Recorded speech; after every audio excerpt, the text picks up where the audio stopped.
بسم اللہ الرحمن الرحیم۔ نام کتاب یاد رکھنا، شہید حمید سیاہ کلی مرادی کی داستان زندگی، آپ کی ہمسر کی زبانی۔ نکاح کے بعد کے دنوں میں ہماری کوشش ہوتی کہ ہر جگہ ایک بار جا سکیں، امام زادوں کے قبرستانوں میں، پارک میں، کافی شاپ وغیرہ۔ اس دوران ہم پورا قزوین گھومے، لیکن گلزار شہداء قبرستان ثابت قدمی کے ساتھ ہماری ملاقات کی جگہ رہا۔ ہر 2-3 دنوں میں ایک بار شہداء کے قبرستان جایا کرتے۔ شب یلدا، سال کی طولانی ترین رات میں 1 ہفتہ باقی تھا کہ ہم گلزار شہداء گئے تھے۔ حمید نے وہاں اپنی جیب سے رومال نکالا اور شہداء کی تصاویر کی فریموں کو صاف کرنا شروع کر دیا۔ انہوں نے کہا، کیا معلوم کہ ان شہداء کے ماں باپ مرحوم ہو چکے ہوں یا بوڑھے ہو گئے ہوں اور یہاں نہ آ سکتے ہوں۔ کم سے کم ہم ایک ہاتھ لگا کر ان فریموں کو صاف کر لیں۔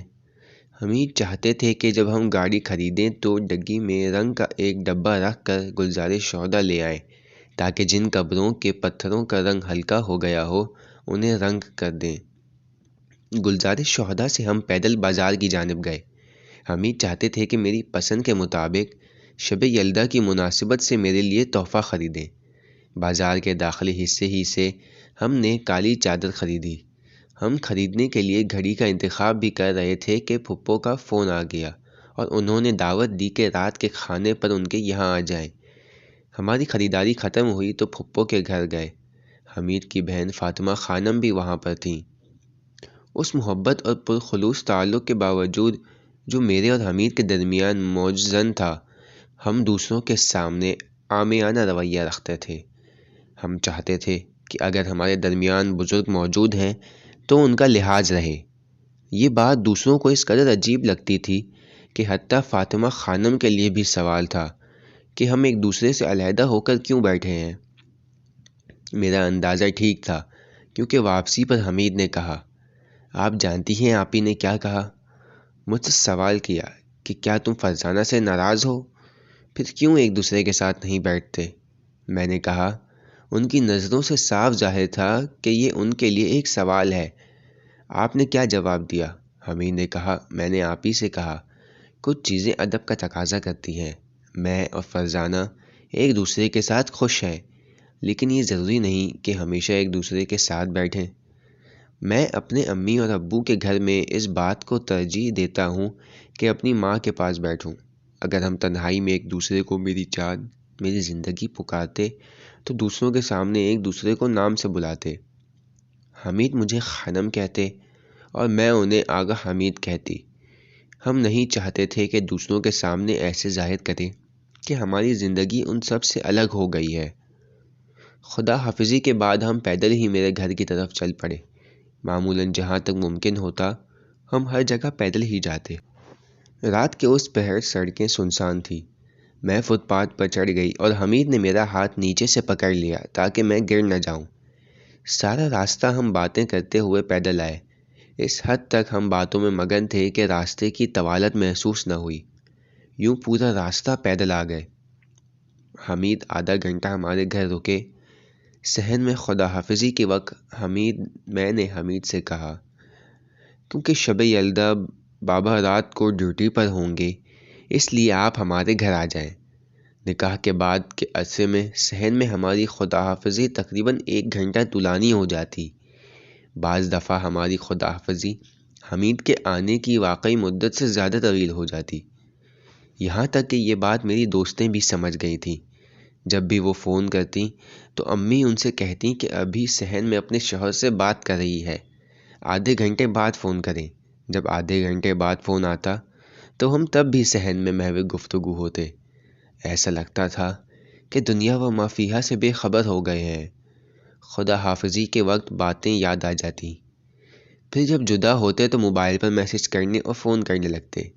حمید شاعری شروع کر دیتے، میں بھی حافظ کے ان اشعار کے لیے بھیجتی۔ بہت سارے پیغامات کے بعد میں نے حمید سے کہا، پتہ نہیں کیوں چپس کھانے کا دل کرتا ہے، جب آپ کل آئیں گے تو لے آئیے گا۔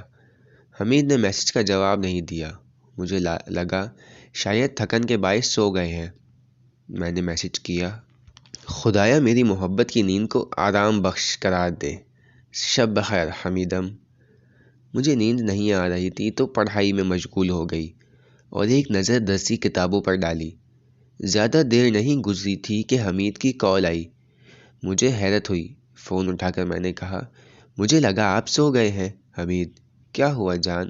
آپ نے فون کیا ہے، کچھ کام ہے کیا؟ انہوں نے کہا، جب سے نکاح ہوا ہے دیر سے سونے کی عادت پڑ گئی ہے۔ 1 منٹ کے لیے دروازے پر آئے، میں نیچے ہوں۔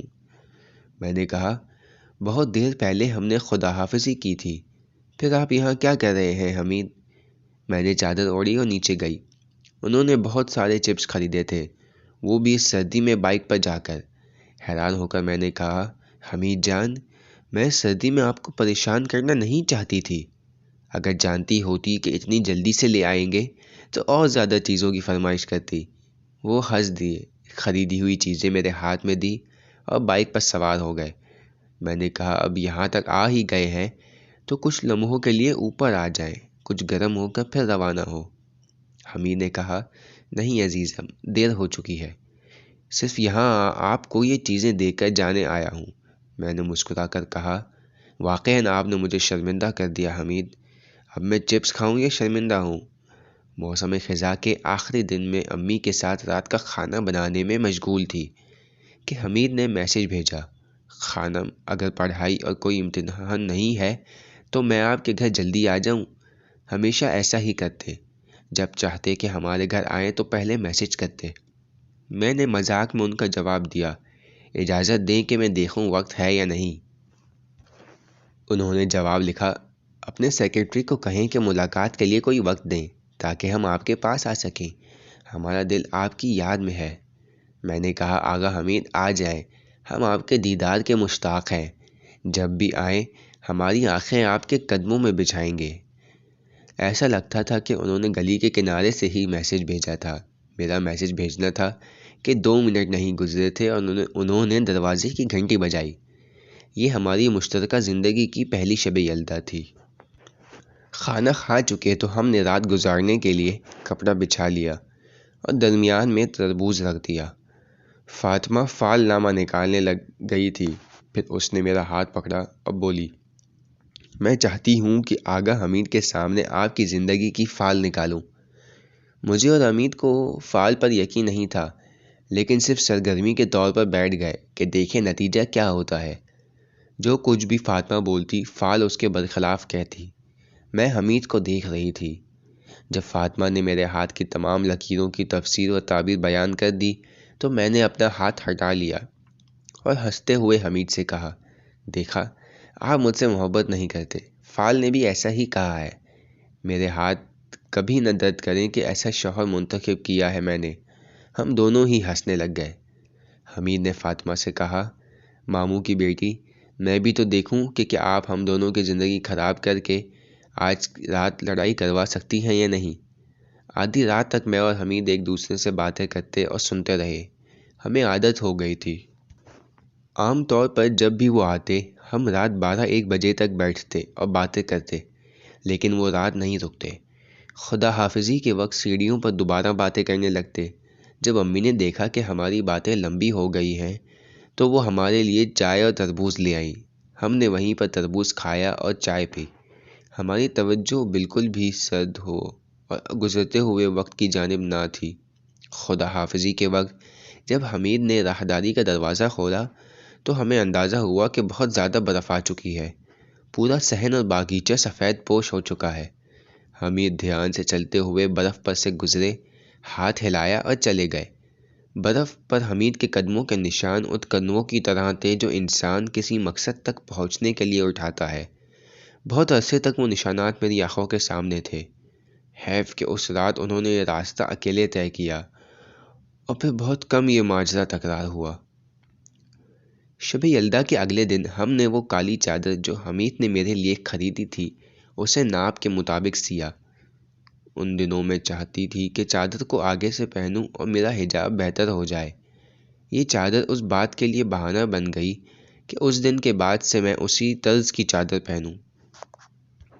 سال کے آخری ایام جب ہر جگہ گولڈ فشوں اور سفر ہفت سین سپر ہوتی ہے، میرے لیے نئے سال کی آمد سے زیادہ راہیان نور کے سفر کی یادیں تازہ ہو جاتی ہے۔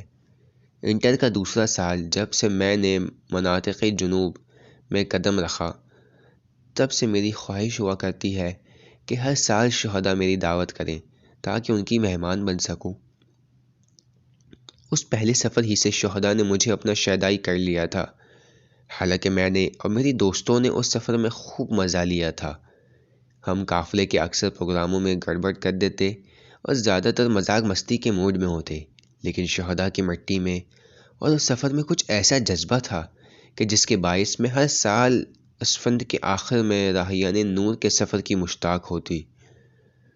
کنکور کی وجہ سے میں 2 سال تک کیمپ نہیں گئی۔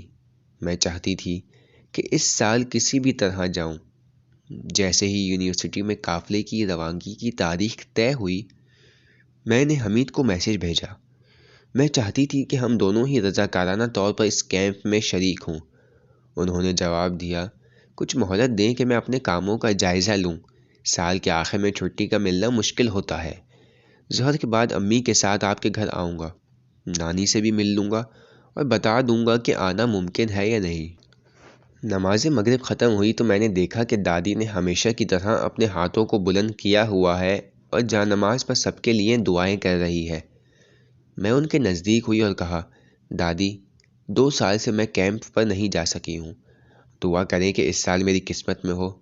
دادی نے ہاں میں سر ہلایا اور کہا، تم جانتی ہو کہ حمید کس قدر تم سے محبت کرتا ہے، پھر کہاں جانا چاہتی ہو؟ میں نے کہا، میرے لیے بھی حمید کے بغیر جانا سخت ہے، اسی لیے ان سے کہا ہے کہ چھٹی لے لیں تاکہ ساتھ جا سکیں۔ ابھی دسترخوان اٹھایا ہی تھا کہ حمید نے گھر کی گھنٹی بجائی۔ وہ پھپھو کے ساتھ آئے تھے۔ دروازے سے آنے پر ہی ظاہر تھا کہ انہیں چھٹی نہیں مل سکی ہے۔ میرے اکیلے جانے پر بھی وہ زیادہ خوش نہیں تھے۔ مجھ سے اس قدر وابستہ ہو گئے تھے کہ ان چند دنوں کی دوری بھی قابل تحمل نہ تھی۔ میں، امی اور پھپھو کمرے میں چلے گئے تاکہ دادی کے ساتھ بیٹھ سکیں۔ میں کمرے کا سامان ٹھیک کر رہی تھی۔ سوٹ کیس سے کپڑے باہر نکالے ہوئے تھے۔ اس وقت میری نظر ایک سبز اسکارف پر پڑی۔ میں نے پھپھو سے کہا، پھپھو یہ اسکارف پہنے، مجھے لگتا ہے آپ پر بہت اچھا لگے گا۔ انہوں نے اسکارف پہنا۔ میرا اندازہ درست تھا۔ میں نے کہا، بہت زبردست، ایسا جیسے آپ کے لیے ہی بنا ہو۔ پھپھو مان نہیں رہی تھی۔ انہوں نے کہا، جب زیارت سے آؤ تو کسی کو سوغات کے طور پر دے دینا، میرے پاس بہت سارے اسکارف ہیں۔ میں نے حمید کو بلایا تاکہ پھپھو کو اس اسکارف میں دیکھیں۔ میری امی نے بھی اتنا اصرار کیا کہ بالآخر پھپھو مان گئی۔ کچھ لمحوں کے بعد میں نے حمید کو اشارہ کیا کہ میرے ساتھ باورچی خانے آ جائے۔ میں چاہتی کہ ان کی چھٹی کے بارے میں پتہ کروں۔ کرسی پر بیٹھے تو انہوں نے اسکارف کے لیے شکریہ کیا اور بولے، اگر امی یہ تحفہ قبول نہ کرتی تو میں پورا قزوین گھوم کر اسی رنگ کا اسکارف ڈھونڈ کر ان کے لیے خریدتا۔ ان پر بہت اچھا لگ رہا تھا۔ میرے لیے حمید کا اپنی والدہ کے لیے ایسا احترام اچھا تاثر تھا۔ میں کبھی بھی اس خیال سے جو حمید اپنی والدہ کا کیا کرتے پریشان نہیں ہوتی تھی۔ میرا یقین تھا کہ ایسا شخص جو اپنی ماں کا احترام کرتا ہو، وہ اس سے زیادہ اپنی بیوی کا احترام بھی کرے گا۔ میں نے سوال کیا، حمید چھٹی کا کیا بنا؟ کیا آپ کیمپ آ سکتے ہیں یا نہیں؟ انہوں نے کہا، میں آنا چاہتا ہوں مگر لگتا ہے قسمت میں نہیں، کام ہے، چھٹی نہیں لے سکتا۔ میں نے کہا، میں 2 سال سے کنکور اور پڑھائی میں مصروف تھی، چاہتی تھی کہ اس سال دونوں ساتھ جائیں لیکن وہ بھی نہیں ہو سکا۔ انہوں نے کہا، کوئی مسئلہ نہیں ہے، اگر آپ جانا چاہتی ہیں تو جائیں، لیکن آپ کے بغیر دل نہیں لگے گا۔ میں نے کہا، اگر میرے شوہر راضی نہیں ہیں تو نہیں جاؤں گی۔ حمید نے کہا، نہیں عزیز من، یہ کیسی بات ہے بھلا، شہداء کی زیارت کا سفر ہے، آپ جائیں اور دونوں کے لیے دعا کریں۔ حالانکہ ان کے لیے بہت سخت تھا، لیکن پھر بھی خود ہی مجھے بس اسٹینڈ تک پہنچایا اور سوار کروایا۔ ابھی ہم قزوین کی حدود سے باہر نہیں نکلے تھے کہ حمید کے میسج آنا شروع ہو گئے۔ یاد کرنے کی وجہ سے شکوہ کر رہے تھے۔ انہوں نے میسج کیا، ٹھیک کہتے ہیں کہ بیوی ایک بلا کا نام ہے، خدا اس بلا کو ہم سے نہ لے۔ مناطق جنوب کی طرف سفر کے دوران مجھے سمجھ آیا کہ ہمیں ایک دوسرے کے ساتھ ہونے کی کس قدر ضرورت ہے۔ پورا سفر 5 دن پر مشتمل تھا، لیکن ایسا محسوس ہوا کہ 50 دن گزر گئے۔ میں نے کبھی سوچا بھی نہ تھا کہ ہم ایسے ہو جائیں گے۔ حالانکہ راتوں کو بہت سارے میسج کیا کرتے یا کال کرتے، لیکن پھر بھی بیزار ہو چکے تھے۔ آخری رات جب میں نے فون کیا تو ان کی آواز میں لڑکھڑاہٹ تھی۔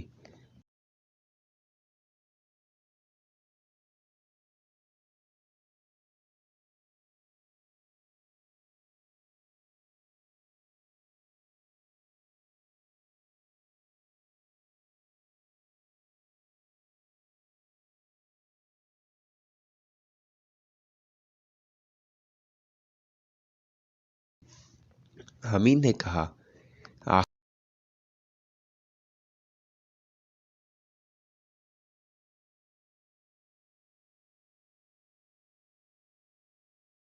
جگہ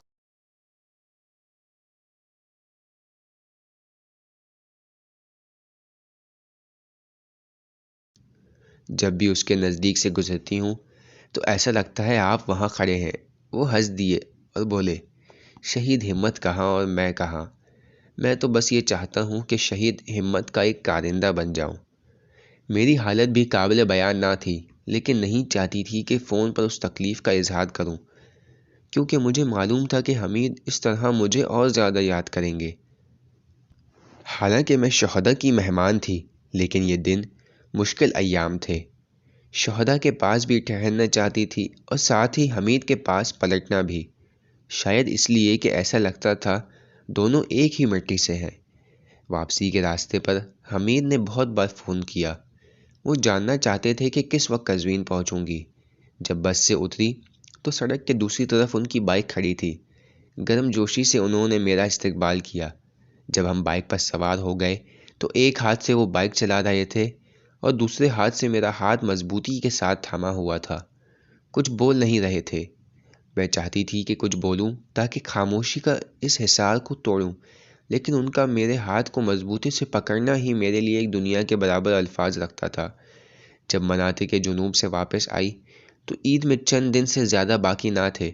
ان چند دنوں کے سفر کی وجہ سے میں 24 گھنٹے کاموں میں لگی ہوتی تاکہ آخر سال کے تمام کام مکمل ہو جائیں۔ خریداری سے لے کر گھر میں ہاتھ بٹانے تک۔ صحن میں کھلنے والے شیشے صاف کر رہی تھی کہ حمید نے میسج کیا۔ انہوں نے تحویل سال سے متعلق میرے لیے پروگرام کا پوچھا تھا۔ میں نے کہا معلوم نہیں، شہداء کے مزار جائیں اچھا رہے گا۔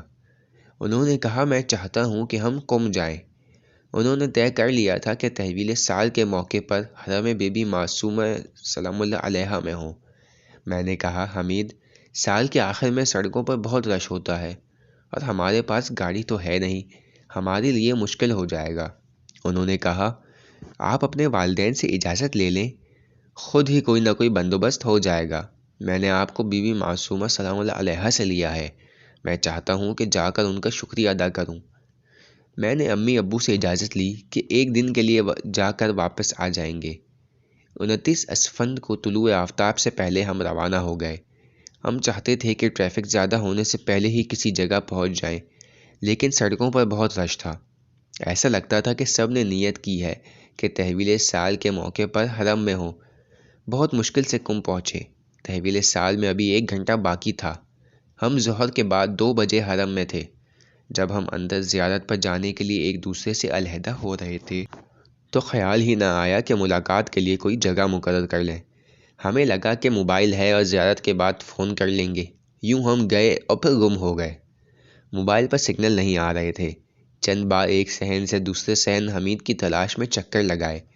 میں جانتی تھی کہ وہ بھی ہر جگہ مجھے تلاش کر رہے ہوں گے، لیکن ایسا لگتا تھا کہ ہماری قسمت میں نہیں کہ مشترکہ زندگی کے پہلے تحویل سال کے موقع پر ہم ایک دوسرے کے ساتھ ہوں۔ علیحدہ ہونے سے پہلے میں نے دھوپ کے چشمے لگائے تھے۔ حمید اتنی دیر سے چادر پہنی ایک ایسی خاتون کو تلاش کر رہے تھے جس نے وہ دھوپ کے چشمے پہنے ہوں۔ انہیں خیال ہی نہیں رہا کہ میں چشمے اتار چکی تھی۔ اس مجمع میں گردن گھما گھما کر اس طرف اور اس طرف انہیں تلاش کرتے ہوئے میں تھک چکی تھی۔ قم تک آنے کے راستے کی تھکاوٹ ایک طرف اور ان کی تلاش میں گزرنے والے یہ چند گھنٹے دوسری طرف۔ صحن کے درمیان میں موجود حوض کے قریب بیٹھی تھی کہ موبائل پر سگنل آنے لگے اور ہم طویل سال کے 1.5 گھنٹے کے بعد ایک دوسرے کو تلاش کر پائے۔ حمید کو دیکھنا تھا کہ میں نے کہا، آپ کو ڈھونڈنے کی طرف ذہن اس قدر مشغول تھا کہ طویل سال کا پتہ ہی نہیں چلا۔ انہوں نے جواب دیا، میں نے بھی آپ کو بہت تلاش کیا۔ طویل سال کے وقت ہماری زندگی کے لیے بہت ساری دعائیں کی۔ میں نے ان کا ہاتھ مضبوطی سے تھاما ہوا تھا، نہیں چاہتی تھی کہ ایک لمحے کے لیے بھی ہمارے درمیان جدائی آئے۔ اس قدر رش تھا کہ آگے نہیں جا سکے۔